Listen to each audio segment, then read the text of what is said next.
I would like to say here that if you have not yet played Final Fantasy VII Rebirth, there may be some things that I'll be discussing that would spoil parts of the plot for you. So stop here, play the game, and of course come back.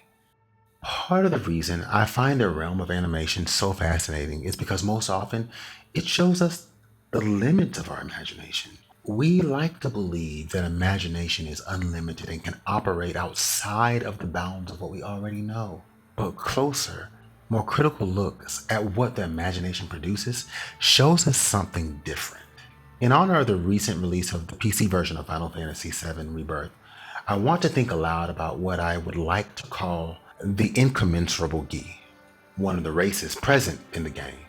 One thing I've noticed among content creators on YouTube and discussants on Reddit is that no one knows how to talk about the Gi. And there are two things in particular that I find curious about why that may be and how we may enter into a fuller discussion about the implications of the Gi. These things, I believe, are not only related, but are causes for anxieties that manifest as glaring silences and invisibility in real life, which carry over to the imagined lives of our protagonists on Gaia. In the lore of Final Fantasy VII, the Gi are a race that suffers a great calamity wherein their planet, and possibly their solar system, is destroyed. As the character Gi Nataka explains, the star around which Gaia, the planet on which the story of Final Fantasy takes place, orbits, subsumes their star, forcing the few survivors to flee to Gaia. In the words of Malcolm X, we didn't land on Plymouth Rock. The rock was landed on us. Curiously, this is not often discussed when it comes to the Gi. I mean, it is the destruction of the Gi's cosmos that gives that of Gaia's possibility. Once they began their exile on the planet, they found that being alien to it meant that they were not able to return to the life stream. They're not bound to the planet, and so she rejects them. Because you have to come from the life stream to return to it. Those not born of the life stream can never join its flow. One cannot return to that from which one did not arise. Which meant that while their bodies could wither and pass, their spirits could not experience release into anything that might be called an afterlife. They live, if it can be said to be living, a deathly existence. Moreover, where they exist is inside of a shrine, built for them by the Cetra, through which they can be engaged, but in which they are held captive. Their time spent in captivity, of course, leads to bitterness and spite, and quite naturally, it leads to looking for a way out, a way they find through the discovery of a creation of what's called the black materia, the materia of chaos, of destruction, born of bitterness and spite, but imbued with the want for liberation of an entire race. The power of this materia is in its ability to summon a planet and life stream destroying meteor that will give the Gi release from perpetual existence without relation and without metaphysical release. The heroes of the story agree to help return the black materia to the Gi under pretense to be in league with the Gi, but speak of betrayal among themselves. And herein lies the issue of incommensurability. To be incommensurable largely means to be without a common standard or basis of comparison or measurement, often unable to be reconciled. The question here is, how do revolutionaries who want to free the entirety of the planet from corporate greed and destruction have so little imagination and no idea of or for solidarity with these stranded and perpetually tormented souls? The question might be answered in something Kate Sith says. It's hard to feel at ease around folks whose only desire is death. And if the planet won't let them have it, well, who's to say they won't let the planet have it? I mean, what do the Gi owe the planet on which they've been trapped? A planet that has relegated them to existing as undead. Upon hearing their plight, Kate Sith is the only person who kind of addresses directly the anxiety-inducing, irreconcilable reality. The Gi want freedom and deserve it. But their freedom, while ending suffering for everyone, goes against the vitalist impulse to protect life and the world. After this, very little is stated about the Gi. Granted, the story is not over, but for this installment, it's as if the characters and their writers didn't know what to do with the Gi, or how to have the characters address their incongruencies of their values versus their unethical engagement with the Gi. And what do you do with them, or any group of entities for whom freedom spells the doom of everything? Before we delve too much more deeply into that, I want to very quickly talk about my other curiosity regarding the Gi. I think this is where it makes sense to reiterate my earlier statement about how imagination, even when dreaming up whole other worlds, is still limited. To me, they're incredibly black-coded, which is the cause of the real-life anxieties that make imagining solidarity with the Gi impossible. The souls of the Gi exist in effigies, quite literally becoming fetishes. The one Gi individual that we're able to see and speak to not only has phenotypically black features, but I'd go as far as to say that his adornments are reminiscent of the Benin bronzes. The bony appearance of his body, the facial adornments, and the skeletal and bone structures seem to suggest both the deathly hellscape and a kind of a primitiveness in stark contrast to the societies built by Wutai, Shinra, and the Cetra. So here, we might ask the questions: what structures our overall visual schema such that Gi Natak is designed as he is? How does his appearance make sense? But moreover, how does it help us make sense, not of what liberation could be, but of the decision to not pursue universal liberation?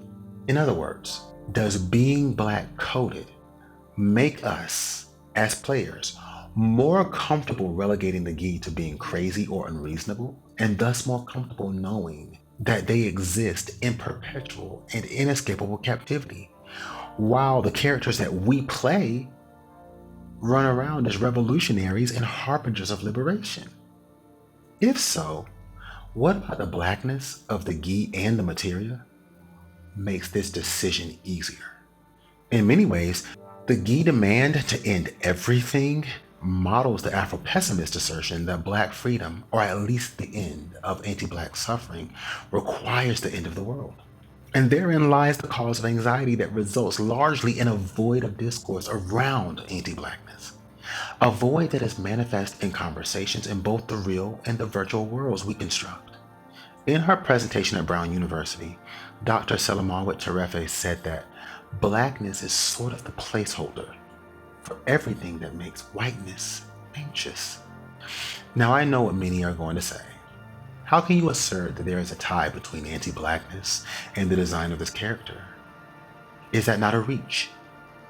And I think that this question is one that is born out of the very anxiety that blackness occasions. An anxiety that requires that while ever present, blackness and its antithesis must disappear. Dr. Samuel Cartwright, who was given the task of documenting the physical peculiarities and diseases of slaves, published a report in DeBow's Review, coining two terms: drapetomania and dysesthesia ethiopica. Drapetomania described the irrational tendency toward running away from enslaved conditions, and dysesthesia ethiopica described a kind of devolution experienced by black people in both physicality and mental health when not given direction and brutalized by white masters. This disease was apparently most present among free blacks. So, in one fell swoop, Dr. Cartwright introduced into science pathologies that addressed both the free black and the captive black that sought freedom. I don't think that many here would doubt that this is spurious race science, but the part that lingers is not the veracity of the science, but the anxiety that necessitated in the first place. In his essay, Black Interiority, Freedom, and the Impossibility of Living, Dr. Calvin Warren asserts that entering the free or trying to be free black into the social schema as innately pathological and unreasonable absorbs the trauma within its discursive structure. It performs a necessary function of containing what is unbearable or unimaginable for the subject. He then goes on to say that anti-black violence in modernity is re-envisioned as curative, as a necessary corrective, which renders it something other than violence as we traditionally understand it. Anti-blackness inverts the ethical axiological structure so that black freedom becomes the name for absolute violence, and anti-blackness is the name for socio-political restoration. It is this perverse inversion of value and ethics that stains the liquidity of blackness with abjection and devastation. So it may not be technically correct to call the Gi black, which is why I suggested that they are simply coded as such. But it would not be a stretch to think of the ways that blackness, as it has been imagined around and on bodies, has made its way into our overarching social, political, ethical color theory, and that what is allowable on blackness and through anti-blackness can be and is injected into our overall ability to imagine worlds. Perhaps because it's inescapable. There's a part of all of us, I believe, that knows that to live may mean to suffer, and seeing as to how we have not yet seen a time or place wherein living did not also mean suffering, we find ending suffering unimaginable. And we see those who want to end it, especially those around whom suffering is concentrated, as irrational, pathological, and dangerous, precisely because of what ending suffering may mean. And in a world where life is sacred, freedom from suffering actually becomes terroristic on the mind. Even reason becomes a tool by which blackness is made to go away, while still being employed as a vessel for our anxieties. Let's think about it this way. Why are the Gi even necessary? What does their story, especially their captivity, make possible for the world of Final Fantasy VII? And why, in this story, is the end of their suffering, devastation and chaos, and the color black all linked? When Yuffie naively speaks of the Gi being invincible because they aren't able to die, Cait Sith once again aptly responds by saying that there are things far worse than death. For the Gi, the far worse is the incapability of having anything that resembles a life or living. They are trapped between an impossible conundrum. They either maintain a deathly existence or they extinguish themselves altogether. Revisiting Calvin Warren's essay, he writes thusly, "Indeed, we might suggest that blacks are placed in a netherworld of conceptual chaos that marks the limits of politics, both bio and necro. So, what do we do about the Gi when the very planet on which they find themselves has an antagonistic relationship to them? And if we found the answer, what would it mean for everyone else?" In a talk that he delivered entitled Abolition and the Inversion of Surveillance, Anthony Farley introduces the concept of the universal class, the class for whom liberation means the liberation of all other classes. I would like to contend that the question of suffering and its end coalesces around blackness and those who are blackened, largely because we just don't know what to do with either. Or maybe the question is one that is too anxiety-inducing to even approach. Are you willing to think about what the end of anti-blackness means or looks like? If so, let's think about it together in the comments. Also, stay tuned into our community page for updates on study sessions. We will make all reading materials available through our Patreon and come together to read and plan. Please don't forget to like and subscribe, and most importantly, share with your community to think together. I want to say thank you to those of you who are still here. While I won't say that my life over the past year has been in turmoil, it has been a sequence of swift transitions. Back in August of 2023, I left my job teaching imprisoned kids in South Carolina and started a job at an adult novelty store, and then lost it when it became apparent that the owner had me up. Then I moved within weeks to to Pittsburgh to begin a new job and finish my application for a University of Pittsburgh PhD program. I traveled back to South Carolina to get my partner, and all of that happened in the span of about 3 months. We then added a couple of beautiful puppies to our dynamic, but our downstairs neighbor began to act incredibly erratically and unhinged toward me specifically. So within less than 1 year of moving here, we've moved twice. My partner and I are still adjusting to this new place, new jobs, new schedules, and the new demands that having 2 very smart, energetic dogs require of us. So a lot of movement and adjusting. But to add to that excitement, I will now have more access to resources so that I can continue being a resource to you. And I'm around even more people who are doing some of the same kinds of thinking I am across disciplines.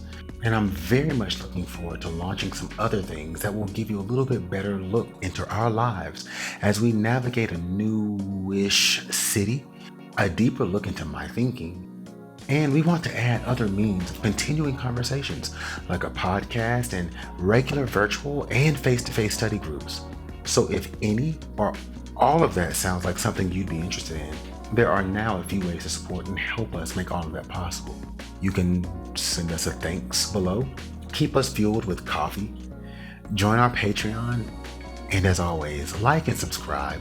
But most importantly, share these videos within your own conversational communities and continue the conversations in your spaces with your own perspectives. So we're back.